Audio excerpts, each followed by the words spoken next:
Welcome back. Bulletin کے آغاز میں سب سے پہلے ایک اچھی خبر آپ کو دیں گے۔ دفاعی نمائش آئیڈیاز میں غیر ملکی کمپنیوں سے معاہدے طے پا چکے ہیں، جس کے بعد پاکستان میں تیار کی گئی بلٹ پروف گاڑیاں اب برآمد بھی کی جائیں گی۔ نجی شعبے کے تحت مسلح افواج کی ضروریات کے عین مطابق بلٹ پروف اور بم پروف گاڑیاں انٹرنیشنل اسٹینڈرڈ کے مطابق مقامی سطح پر تیار کی جا رہی ہیں۔ گاڑی کی تیاری کے بعد اس پر فائرنگ کر کے ٹیسٹنگ بھی کی جاتی ہے۔ پیسنجر کمپارٹمنٹ کے علاوہ انجن روم، بیٹری اور فیول ٹینک کو بھی پروٹیکشن دی جاتی ہے۔ گاڑی کے ٹائروں میں رن فلیٹس لگائے جاتے ہیں، جو ٹائر برسٹ ہونے کے بعد 50 کلومیٹر تک چلتے ہیں۔ پاکستان کا پرائیویٹ سیکٹر مسلح افواج کے ساتھ ملکی دفاع میں نہایت اہم کردار ادا کر رہا ہے۔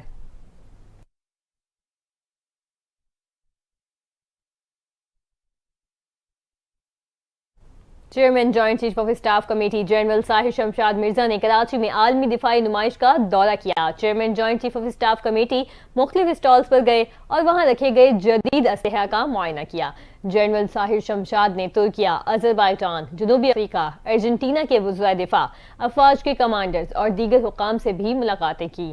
Chairman joint chief of staff committee Malaysia, UAE، Cambodia, Gambia, Brunei اور مالدیپ کے وزرائے دفاع، فوجی کمانڈر سے بھی ملے۔ ملاقات میں فریقین نے دو طرفہ سیکیورٹی اور تعاون کے مختلف شعبوں بالخصوص دفاعی پیداوار پر تبادلہ خیال کیا۔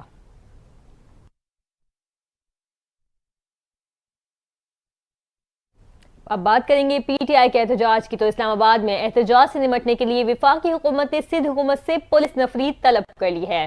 وفاقی حکومت کی درخواست پر سندھ کے مختلف ٹریننگ سینٹر سے 1300 سے زائد زیر تربیت جوان اسپیشل ٹرین کے ذریعے کراچی کینٹ اسٹیشن سے روانہ ہو گئے ہیں۔ شاہد حیات ٹریننگ سینٹر سے 263 اہلکار روانہ ہوئے۔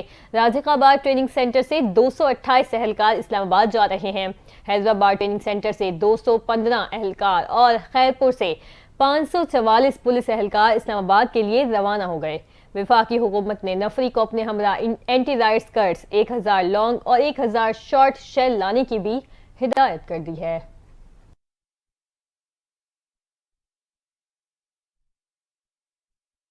بتائیں کہ نائب وزیر اعظم اسحاق ڈار کا کہنا ہے کہ سعودی عرب کو سیاسی مفادات کے لیے نشانہ بنانا افسوسناک ہے۔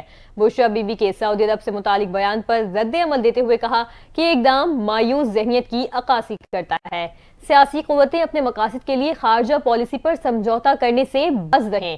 اسحاق ڈار نے مزید کہا کہ پاکستان اور سعودی عرب برادر ملک ہیں، دونوں ملکوں کے درمیان تعلقات باہمی احترام پر مبنی ہیں۔ ہمیں سعودی عرب کی ترقی اور خوشحالی کے سفر پر فخر ہے۔ پاکستان بھی سعودی سے قریبی تعلقات پر فخر کرتا ہے۔ سعودی عرب نے ہر مشکل وقت میں پاکستان کا ساتھ دیا۔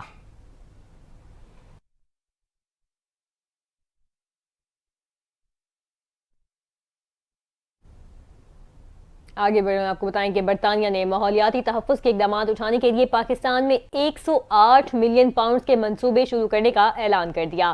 نئی فنڈنگ کے اعلان کی تقریب میں وزیر خزانہ محمد اورنگزیب اور دیگر نے شرکت کی۔ ترجمان برطانوی سفارت خانے کے مطابق منصوبوں سے پاکستان کو فائدہ پہنچے گا اور ماحولیاتی ٹیکنالوجیز، نجی شعبے کی سرمایہ کاری کی حوصلہ افزائی ہوگی۔ برطانیہ کے پاکستان افغانستان کے لیے نمائندہ خصوصی ہمیش فالکنز نے کہا کہ برطانیہ اور پاکستان کی آج کل کے خطرات سے نمٹنے کے لیے مل کر کام کرنے کی ایک طویل تاریخ ہے۔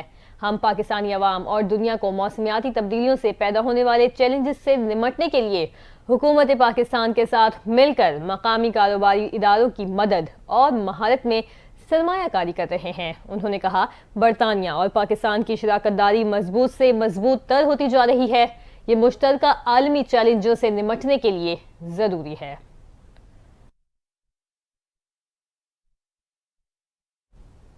اسلام آباد سے خبر ہے، جہاں ریجنل ٹیکس آفس نے جعلی رسیدیں جاری کرنے پر 5 ریسٹورانٹ سیل کر دیے ہیں۔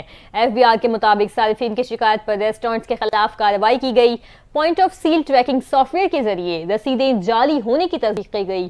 FBI کے مطابق 5 ریسٹورانٹس کو سیل کر کے 15 لاکھ روپے جرمانہ عائد کر دیا گیا۔ FBI کے مطابق جعلی رسیدوں سے متعلق FBI کو مطلع کرنے والے صارفین کو نقد انعامات دیے جائیں گے۔ ٹیکس قوانین کے مؤثر نفاذ کے ذریعے ٹیکس کمپلائنس یقینی بنانے کے لیے پرعزم ہیں۔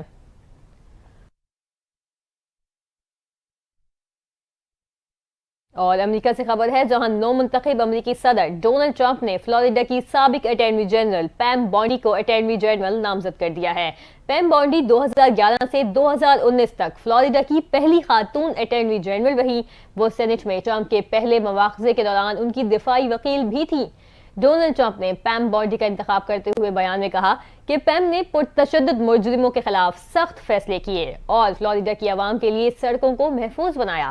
امریکی صدر نے مزید کہا کہ محکمہ انصاف کو میرے اور دیگر ریپبلکنز کے خلاف ہتھیار کے طور پر استعمال کیا گیا۔